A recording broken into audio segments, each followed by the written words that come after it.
Welcome to DJ Ronnie.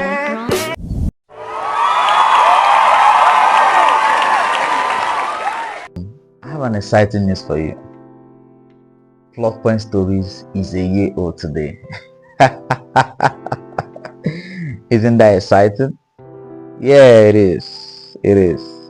My name is Isaac Success Izakolam. And sit tight and relax. We have a lot to tell you about the platform.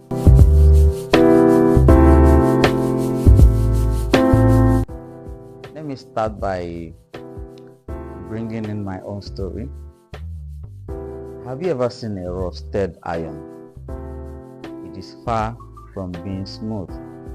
That's what my life is likened to many years ago when I was very much younger. So a few years back, I was able to read a story of someone who went through what I went through at that level. And then by the time I came to see his story, the person was a big name. The person is fulfilling purpose. The person is touching lives. And of course, is wealthy. So I was encouraged by that story. And then I had to follow step by step every single detail he gave when he was sharing his story. And I thought to myself, I think this is what especially confused young men, as I was then, this is really what they need. And God laid it as a burden in my heart to create a platform where genuinely experienced people who have real life stories, no fictions, will come to share their stories and how they were able to navigate their lives through to make positive impacts. So that was the drive, and that was how I came to create that platform, Plot Point Stories. Thank you.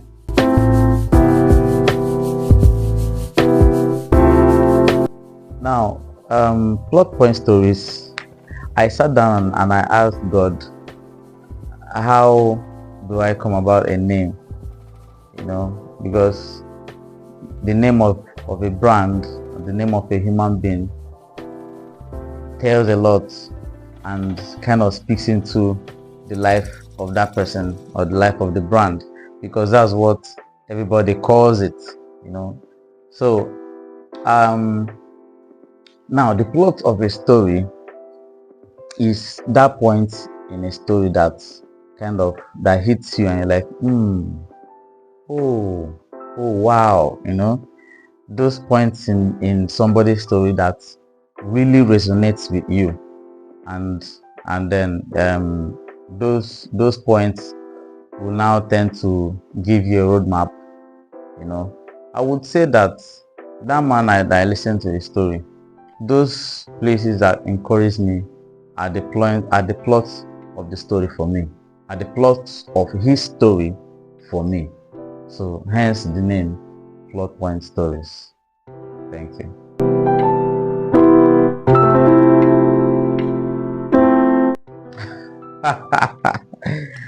Oh my God. Well, several times I felt like throwing in the towel. I felt like I will sit down and ask myself, guy, are you sure you heard correctly? Are you sure this is something you have to do? Because at that initial stage, the encouragement was okay. When I brought out the vision, hey, my friends heard me, I got a lot of encouragement. Wow, this is good. Then after that, I had little engagement, so I was a bit discouraged. But then the main setbacks I've had, I think I went to a far place to interview someone, and the kind of job I do gives me little time to go and interview people. So I traveled on a Sunday to a far place to interview someone, and then it went well. So I came back to edit and put it through my flash. and that flash ended up corrupting that video. Oh God, I won't lie to you, tears dropped off my eyes because of that. So I now started thinking, how I want to take on this plane again, say this thing, do this. The person will see me as someone who is not serious in the first place. And I know what it takes to, fix time that'll be convenient for him, convenient for me, convenient for the camera person and all that. So that was one of the worst moments for me, But we went back to redo the interview on the podcast, and it came out well again. And that was the story of the man who lost his pregnant wife. Thank you.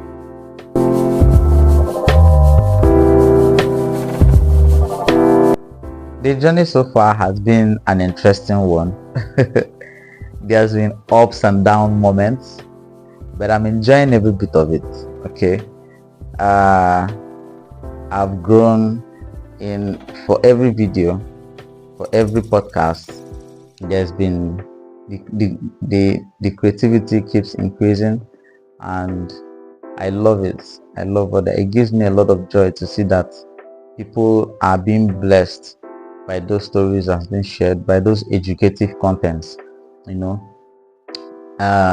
I post a podcast, it touches 1 or 2 or 3 persons at a time, and then they reach out to me and say, oh, thank you for this, thank you for that. So it gives me joy, and I'm sure that we're going to get even better. So here are some highlights of how far we've come. I just want to encourage the teenagers out there. It doesn't matter the path that whoever you are living with today, you probably may not be living with your parents. It doesn't matter the path that they are leading you to. I believe that there is always a lesson to learn in any area of life. Calm down and learn. Well, according to the doctor there, he told me he was a consultant to FMC. He has been a consultant for 20 to 25 years. He couldn't believe that FMC could be telling us to go and come back every day. As at the time they brought my late wife there, after that day they brought her, it was already even late. Wow. That even on that day, it was already late.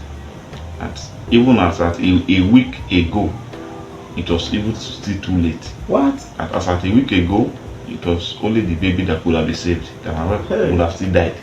Not to talk of that day that they brought her in. The question that she asked me was, what is your vision in life? Where are you going? What do you want to be? Who do you want to be? About the rest of them. And just like as if I knew. Before I met her, I already have a document that answered all the questions. So I Written by you? yes, I gave her an overview of that document. After which, during our next meeting, I presented the hard copy of the document, and she was happy. I told myself that there are people out there in my shoes that we are in my shoes, or that people in the village or people in the rural, going through passing through the same what I pass through, that cannot afford these things. So why don't we form an NGO that will go to these remote areas and then give them each maybe we'll start from the school, or we'll tell their principals and tell them we will be visiting once every month and give them cards. Accept your opinion. I mean, people can have different opinions about you. Oh, you were sexually abused. That's okay. That's their own opinion. But is that your real identity? So your real identity is the one you give yourself.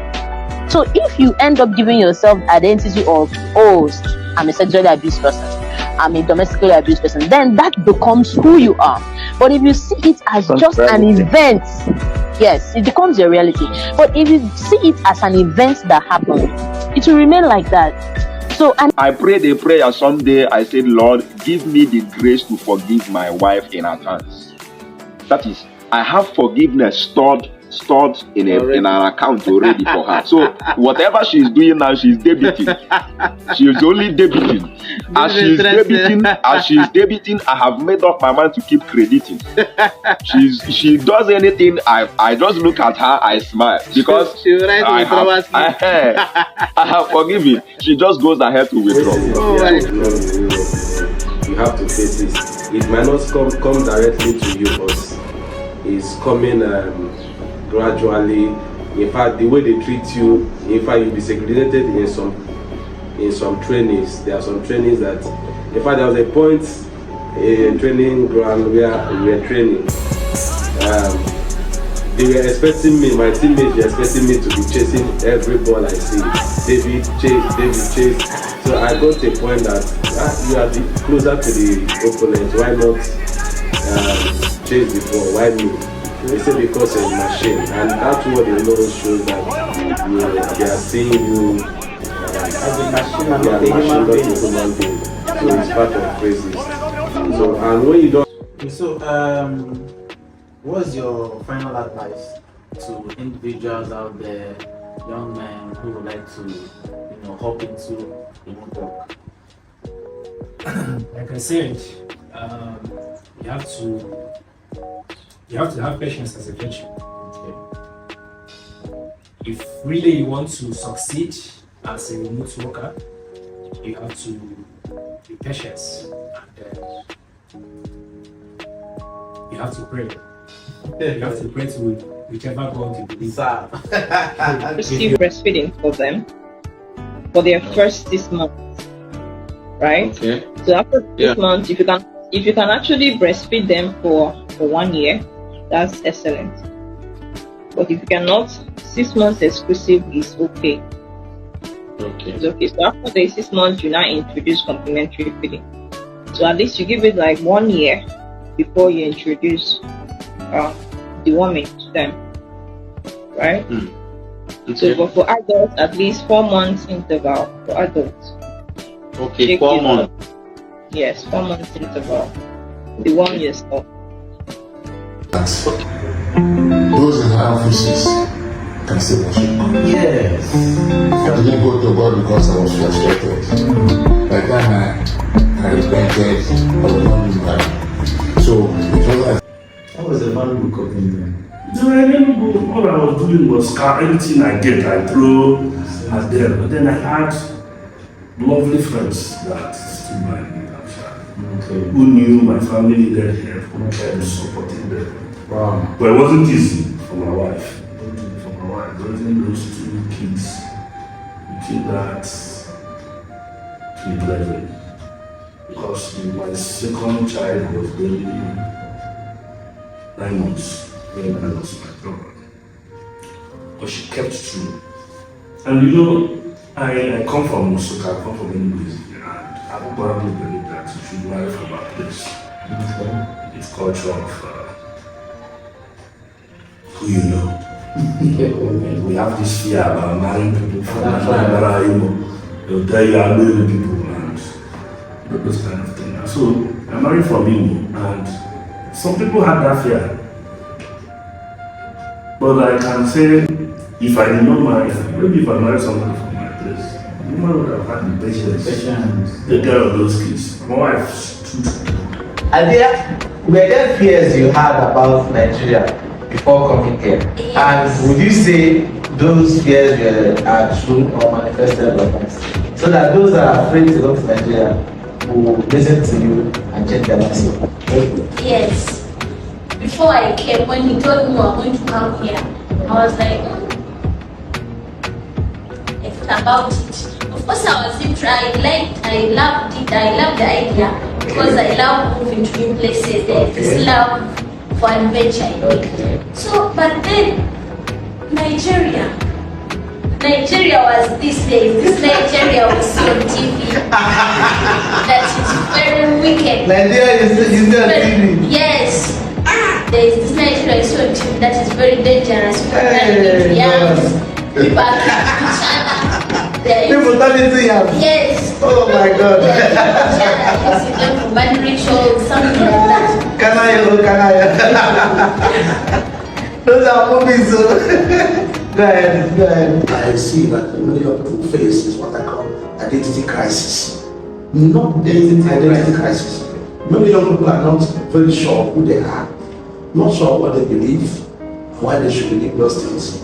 If a young person, we are talking about teenagers, young adults, is going to weather the storm of pressures of society with respect to relationship, love, and sex, that person needs to have a strong family upbringing. Strong, because those values that are personal are shaped beginning from the family. Wow. When you see a young person who perhaps is raised in a family where there is a healthy relationship between father and mother, where there are lasting marriages, where there is love, a family where there is love and care, that person is likely to be very sound and balanced. In general, name 5 outstanding players. People you think are outstanding this year's AFCON. Yeah. I think number 1 should be Emilio Nsue from Equatorial Guinea.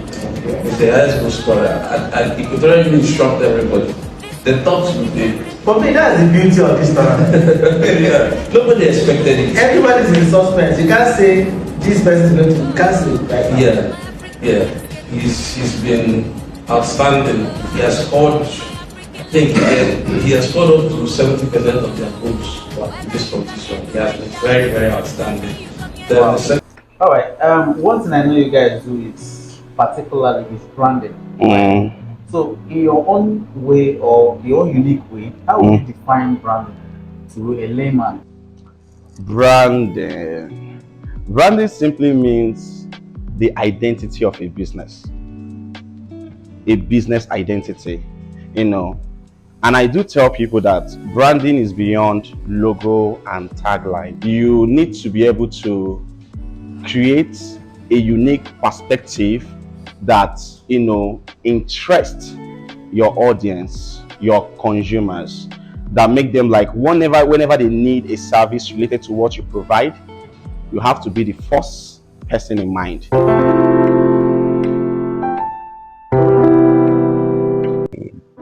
Wow, a lot of them, but I think the same story of the man who lost his pregnant wife. The man who lost his pregnant wife touched me, touched me so very much. I felt like I was in his shoes when he was sharing that story, and it's something I wouldn't want to happen even to my enemy. So the fact that he went through that and was still able to bounce back to life, and he's married again now. Yeah, I got the information 2 months ago that he is married again. So I'm so happy for him, and that was the story that touched me the most. Thank you.